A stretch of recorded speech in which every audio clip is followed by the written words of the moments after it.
unfortunately, you know, you get that girlfriend, you guys are together for a while, you're snuggling up together on the couch, watching Netflix on a Saturday and stuff like that. She's still looking at other dudes, right? There's still probably, if she's on social media, there's still probably other guys coming into her DMs.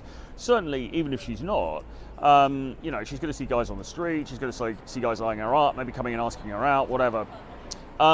She is still going to be comparing you to other men in the dating marketplace, in the sexual marketplace, okay? And she's going to be making that comparison, even if only subconsciously, all right?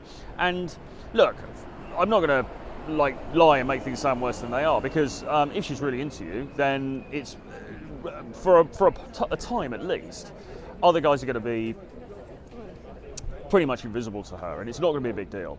But there's always that risk, there's always that outside risk, and you know, if you start to drop the ball a bit, you know, you start to lose your drive, you sort of just, things fall off for whatever reason. And look, life is life, right? I mean, none of us can guarantee that we're going to be on super top form, you know, 100% of the time.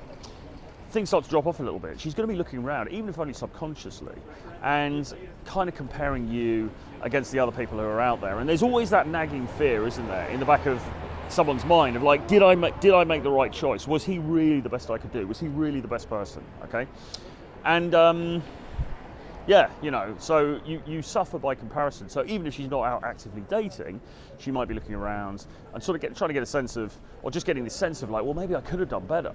Or maybe I could do better, right?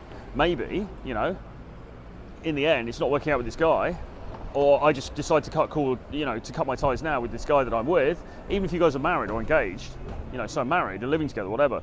It's like, yeah, maybe we cut this one, and I go out there because I know that I'm still attractive. I know that there are other guys looking at me. Some of these guys seem to be higher value than the dude that I'm with. So, do you know what? And so the illusion is that you're going to be somehow safe or shielded within the context of a relationship. And it is an illusion, okay? Now, that's not to say that, you know, relationships don't last for a long time, and women, you know, you're not going to be loved if you're in that relationship with the right woman and so on and so forth. But the point is that there is no guarantee, okay? So it's a mistake to think, well, I'll just get into a relationship because that way, happy days, you know, that bit's sorted, tick that box, I'm good to go now. It's just not like that. It's just not like that. You know, you've always got to be vigilant, right? There's always going to be somebody better than you around the corner, okay? Now, actually, and the other thing is as well, a lot of the time guys are going into relationships almost against their nature. They're doing it because, as I say, they think it's the right thing to do. They don't think they've got any other options. They're a bit lonely, and they can't be bothered with the hassle of the dating scene. That's really it. Those are the four reasons.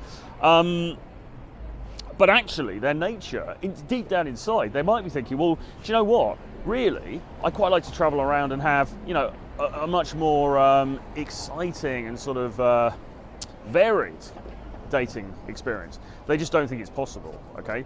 But in that sense, they're just not really being honest with themselves.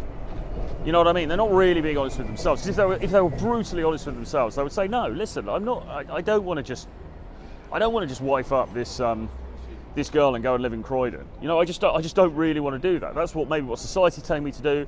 There's maybe an element of me that wants comfort that is telling me to do that, but that's not really what I want, okay? But most guys just aren't honest with themselves enough to say that, and even if they are, to actually take action on it is another thing. So, as I always say, it's just really important to try and figure out, okay, why am I actually doing this? Why do I want this thing that I think I want? And is it being driven genuinely by what I want? Or is it coming from somewhere else? Is it coming from another place? Is it coming from a place of fear, okay? And that is the key thing. You should never, in life, act on fear, okay? That's the worst reason to make a decision, okay? Now, it's not to say never get in a relationship, don't get married, whatever. Do what you want to do, but just don't act on fear, okay? That's the key thing. And try and be honest with yourself. Brutal honesty is always the best policy. So, anyway, with that being said, please give me a like, please subscribe to the channel if you're not already. Why the fuck aren't you subscribed to the channel? Jesus. And if you want to get on a call with me to discuss your dating life, Calendly link is below. Book a free call and we can have a chat. Anyway, I'll see you guys again very soon. Bye-bye.